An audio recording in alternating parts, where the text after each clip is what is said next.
I'd say that warm-up for competition and for practice is absolutely imperative, and I don't think people realise how important it is. And I always say to my fighters that first warm-up of the day before a day's competition, if you wish, has got to be really substantial. It's got to last for at least 30 minutes to 45 minutes really, and it's got to be slow, gradual, and you've got to be sweating, and your heart rate has to be up over 140. It's got to be a proper warm-up. You've got to be ready when you go in for the contest, not to be injured, but you've got to be ready to go directly into conflicting situations.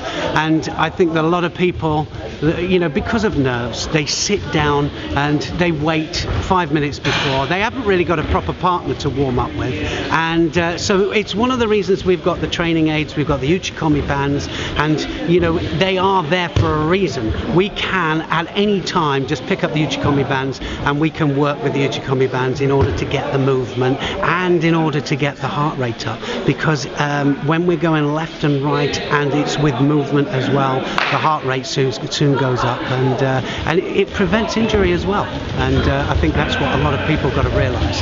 It does prevent injury, and also it can get you past the first round. A lot of people go out cold and bang, they lose the first round. If you don't get past the first round, you've got no chance of winning the gold or silver medal.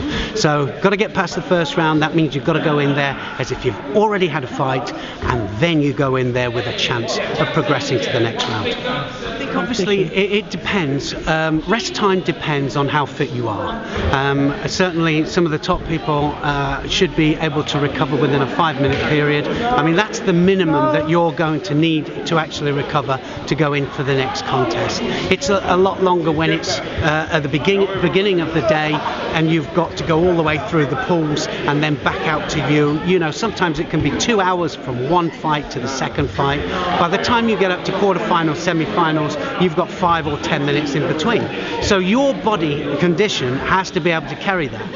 And I think that the idea of somebody in fairly good condition should be able to warm up nice and steady without taking the heart rate too high, first of all, over a 30-minute period, 30 to 40 minutes for the first period, and then in between each contest then, as the contests get closer and closer together, all right, obviously the warm-up needs to be a little bit shorter, a little bit more dynamic, and to push the heart rate up quicker. And it will go up quicker if you've done a really good substantial warm-up to begin with. I think ideally, if you've got a really good training partner, then that's got to be a good situation. If they're good Uchikomi partners, you work well with them and you get into a combat situation, it's got to be better than anything.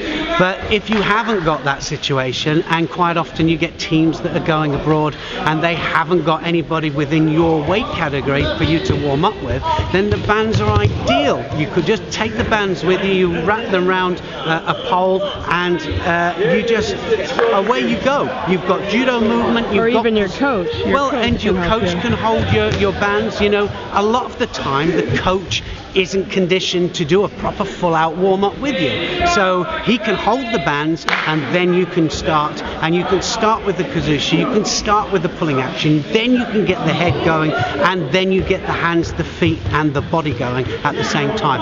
And everything working together, and your heart rate up over 140, bang, you're ready for competition. What I'm going to do is I'm going to run through a series of different exercises, some using the hands, some using hands and feet, and some using hand, feet and head, as well as then the end product, which will be the whole Uchikomi. All right, but we're going to build up to it first of all. So I'm going to do sets of 20, so it's going to be left and right both times.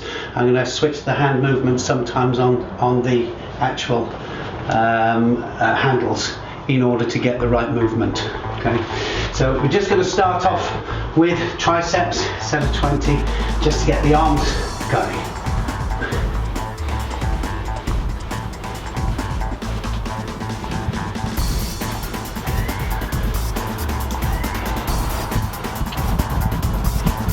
At the moment I'm just working on the hands, and then we're going to go above the head. Again, not using the feet yet, or the legs yet.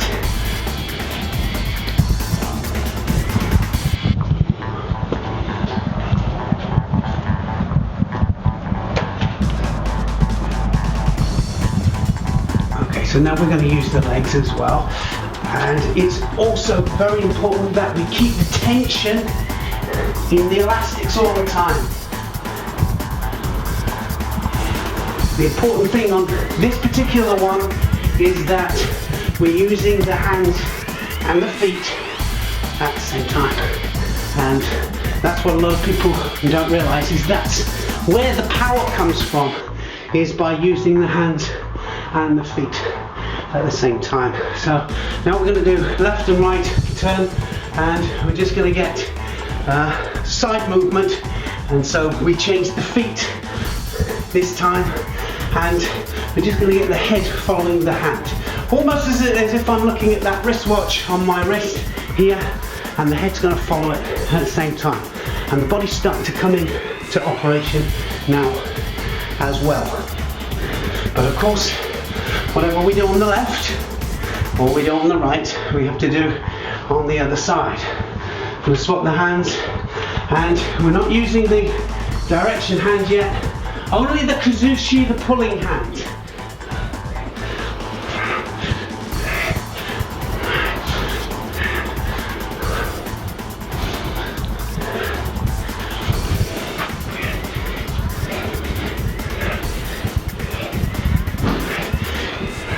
Okay, so now we're going to just change it just a little bit, and we're going to get the direction hand and the kazushi hand working at the same time. It's not yet a full rotation, but it is really important that we get this direction hand, which is the Seoinage hand, as you could say, nice and tight and not too wide, but we've got it ready to push our opponent to finish the technique off. It's still not a full rotation. We're going to swap it around now.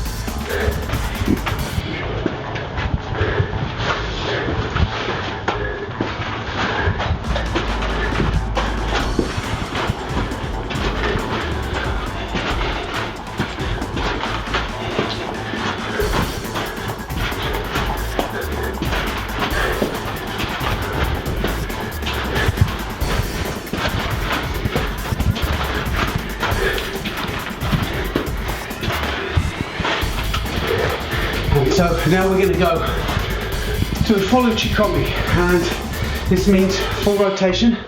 And the thing is here, not to bother too much if it's different on the right or the left. It probably will be, the legs will be different.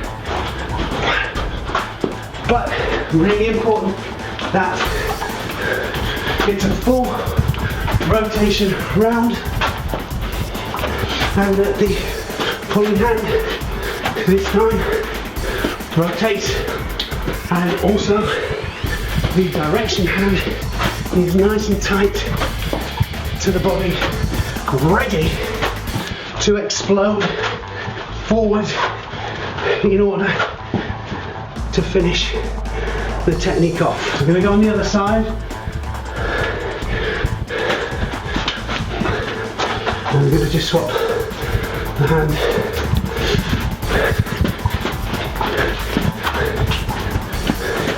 So I have a different leg movement, foot movement on the right than I do on the left.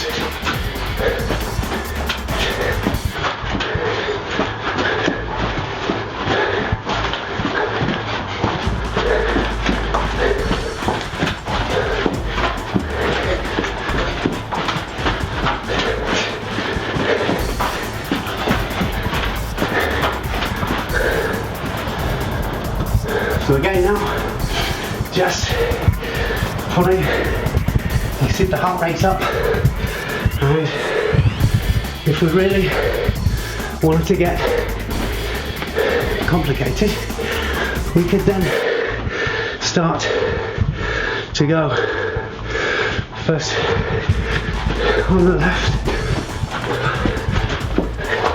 and then on the right.